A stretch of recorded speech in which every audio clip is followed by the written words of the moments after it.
You probably know dragons as these sort of mythical beasts that could never exist in real life.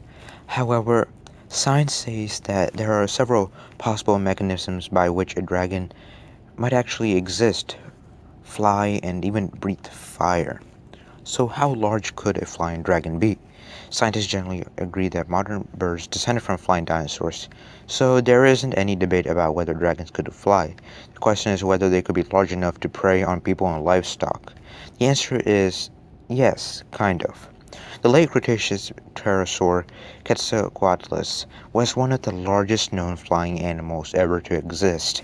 Estimates of its size vary, but even the most conservative estimates place its wingspan at 11 meters, or 36 feet, with a weight of around 200 to 250 kilograms. This is up to 550 pounds. It weighed as much as a modern tiger, which can take down a man. There are several theories about why modern birds aren't as large as prehistoric dinosaurs. Some believe that the energy expenditure to maintain feathers determines size. Other scientists point to changes in the Earth's climate and atmospheric conditions. While dragons of the past may have been large enough to carry off humans and livestock, modern dragons eat insects and sometimes birds. These include the iguanodon lizards, which belong to the family Agamidae. The family includes domesticated bearded dragons and Chinese water dragons, and also the wild genus Draco. Draco are flying dragons, really. Draco is a master of gliding. The lizards glide distances as long as 60 meters or 200 feet by flattening their limbs and extending wing-like flaps. The lizards use their tail and neck flap gular flap to stabilize and control their descent. You can find these living flying dragons in South Asia, where they are relatively common. The largest will grow to a length of about 20 centimeters, 7.9 inches, so you don't have to worry about being lizard food. Dragons can fly without wings. Now, by dragons, in this case, we mean tree snakes. Most of us think of snakes as ground-dwelling creatures, but there are snakes that, quote, fly in the sense that they can glide through the air for long distances. Basically, these snakes can remain airborne the length of a soccer field or twice the length of an Olympic swimming pool. Asian Chrysophilia snakes fly or glide up to 330 feet by flattening their bodies and twisting to optimize lift. Scientists have found the optimal angle, and while wingless dragons couldn't technically fly, they could glide a very long distance. And how could a dragon breathe fire? To date, no fire-breathing animals have been found.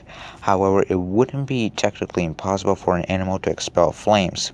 The bombardier beetle stores hydrogen peroxide in its abdomen, which it ejects when threatened. The chemicals mix in the air and undergo an exothermic chemical reaction, essentially spraying the offender with boiling hot fluid.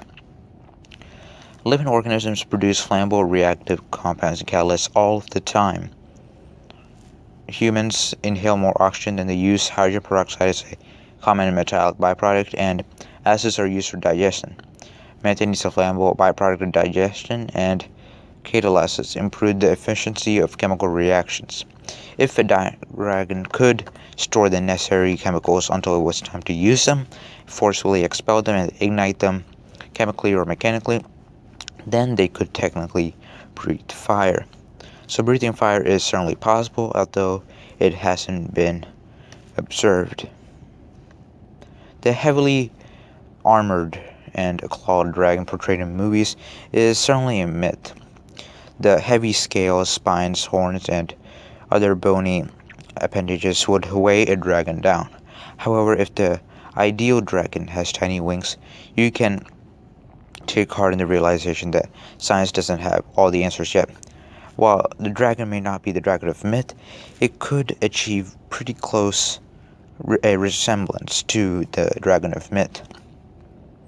So, in summary, whether or not a dragon exists or can fly, eat people, or breathe fire, it really comes down to what your conception of a dragon is.